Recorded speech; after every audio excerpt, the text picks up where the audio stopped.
Hello! Welcome back to the Wrestling Newsroom. I'm your host, All Things Wrestling, and today we're going to be looking at all the wrestling news from Friday. We start with Matt Hardy revealing on Twitter that he has 11 days left of his WWE contract, saying 2014 as both two champions, with him holding them in the picture, whilst working dozens of territories, I've always felt comfortable outside of the WWE. Someone responded saying, the thinly veiled passive-aggressive threat to leave, you will be inevitably forced to delete. He went, not a threat at all, just a fact. I have 11 days left on my current deal. I love WWE, but I'm 100% comfortable being outside of the walls of pro wrestling's Andrea safe zone. I'm a born survivalist. My previous tweet will never face deletion, which is amazing. But yes, I don't know what he's going to do. He could leave, he could not leave, but either way, it's going to be very interesting to see what Matt decides to do. I think he might stay. And then a bit of an update on Roman Reigns. He is scheduled to appear on Good Morning America on Tuesday. So he's going to be on Monday Night Raw and then Good Morning America on Tuesday. So I'm praying it's good news. Even Rusev commented with his return saying, I'll take the Superman punch and the Spear brother. Which is nice. And then WrestleVotes gave us a few rumoured names for the Hall of Fame. He said the Hart Foundation. Did they get confirmed? I swear they got confirmed. Taz and Honky Tonk Man are two of the rumoured names to be in the Hall of Fame, which is pretty damn good because I think both of them definitely deserve to be in the Hall of Fame. Let's just wait and see who gets revealed. And then Xavier Woods commented on Kofi Kingston's big push with the following message. If you're late to the party, New Day have been rapping that True Kofi will be WWE champion since our inception. It will soon become reality. There is no bandwagon. There is no alternative to. We are here for him and he always will be. Hashtag Kofi versus Bryan. Which I do hope they put it on him, but I kind of don't at the same time. And then Kofi opens up about the New Day's creative journey. On Vince McMahon's reaction to the crowd rejecting the New Day's initial positive gimmick. He really thought it was a positive gimmick that was going to be over with the crowd. He was very shocked when it didn't go over with the crowd. The original idea for the New Day was 3 guys who were disgruntled with their position in the company, but after 2 weeks the idea was squashed. He said that they were in and out of Vince's office every week pitching ideas to him for 4 to 6 months. Vince would tweak whatever they gave him, and they told him whatever it is that Vince gave the New Day, they would make it work. Vince finally gave them the gimmick of being preachers and preaching positivity. Kofi said that they were nodding yes, but in their heads saying no. After the fans rejected them as face, they said they embraced that. They finally talked to Vince about letting them be heels. In the end, he said that he was happy that he got to play a bad guy for the first time in a while. I think that's what Kofi said. Playing a bad guy. Kofi said he spent a month thinking of spots to do in the Elimination Chamber back in 2009 and was told the same day of the pay-per-view that Edge would be taking his spot. Edge later stated he felt bad when that happened. This was on their podcast, Edge and Christian. He said that Mustafa Ali would have killed it in that position, so he has to kill it and cannot allow it to be let down, and he has to seize the moment. Triple H came up with the idea of the New Day coming out on the cereal box at WrestleMania 32, which was amazing. I love that. He said that the New Day has earned the trust of Vince and the writing team, and he says they have a very long leash. The New Day are given promos, but they retool and revamp the whole thing.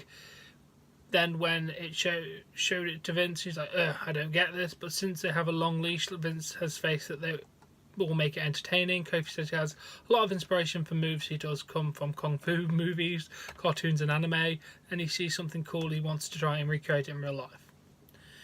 Kofi sounds like a genuinely nice person, and I like the fact that they got a long leash. And then a bit of the Hall of Fame. X-Pac comments on DX going into the WWE Hall of Fame. Anytime anyone has ever asked me about going into the Hall of Fame, I can just think of so many people that should go into the Hall of Fame from generations past that haven't gone in yet. For me, it's important to see those people go in while they're still around to enjoy the induction. I got a text from Mark Carino, head of talent relations, and he was just like, hey, can we talk? I just assumed it was about signing my contract, Legend Steel, because I had a FedEx package and contract sitting on the table. And finally he called and he's just like, I just talked to Paul, Triple H. I can't remember the words exactly how he said it, and he said, you're going into the Hall of Fame. And I was just about to shit, and then he explained with DX and everyone else going in, China included. It's not that I don't feel worthy, because I do understand the things I have done in the industry in my career and all of that, but it's just blown away. I've done things in my career, you know, compliments and being in DX and WO, the Click, all of that. You go, okay, eventually it will happen, but I wasn't sure that I'd still be around, to be honest with you, because not everyone is going to make it to that stage. So yeah, I'm just grateful. That's good. I'm glad they're going in. And then Naomi responds to a fan's comments regarding last week's incident where she got pulled over by the police and her husband, Jimmy Uso, got arrested. She went, I was not ticketed, I was not drinking, leaving the lot, I was unaware that it exits the one-way street. It was a dark snow, no sign of traffic. I pulled immediately, made a mistake, and I own it. As for my husband, he's more of a man than you'll ever be, and I'll leave it at that. #blocked. Now, people make mistakes. So, best of luck to both of you, and I just hope the Usos do stay with WWE, because I do like them as tag champs. Then we've got a slew of releases to talk about now. According to Pro Wrestling Sheet, sources have indicated that Arn Anderson has been let go from WWE. He's obviously a long-time member of the Four Horsemen and has been backstage role in WWE since WCW folded in 2001. There has been no reason for his departure given, and the timing is interesting since Ric Flair's 70th birthday is happening next week.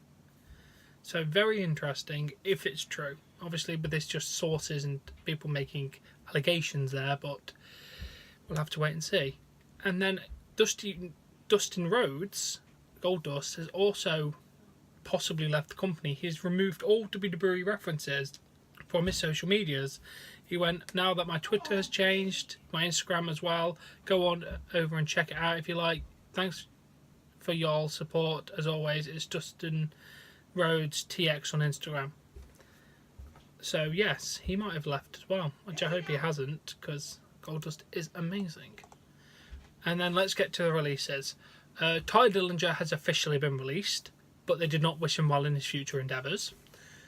Hideo Itami has been officially released after asking for his release. He has not been wished well in his future endeavours. And most surprisingly of all, TJP has been released today with no future endeavours. His brief statement was, thanks for giving me a chance and letting me play for the team I grew up watching. But very, very interesting about that is, according to PW Insider, he didn't actually ask for his release like Hideo Itami and Ty Dillinger did. He expressed wanting to stay. When it was asked on Twitter if he wanted to join AEW, he said, if it were up to me, literally never. I'm doing everything I possibly can to succeed here on the team I always wanted to play for, both on and off camera. So, what happened for him to be released? Because he had a match on Tuesday. Which is very, very weird.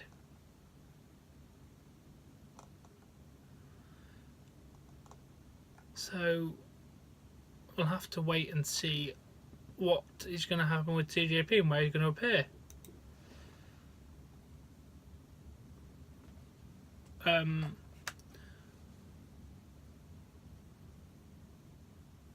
Also, we've got a new WWE producer. Former NWA and ECW champion Steve Corono has changed his social media bio that says he's not a coach for WWE. He is now a WWE producer, which is quite interesting. They have seemed to be getting a lot of producers in lately, which is good because it might actually help the goddamn product, which we need to help. Because for the love of God, the product has been stale for a very long time. So yes, that has been the Wrestling Newsroom. I really, really do hope you've enjoyed it. Sorry it's been late for the last couple of days. I have been working like mad because it's been very busy because it's half term over here in England. Well, at least in my area it is. So yeah, thank you all for watching. As always, if you have enjoyed it, please give it a like. Please support me on Patreon. Link in the description below. Subscribe to see more content, and I'll catch you later. Bye.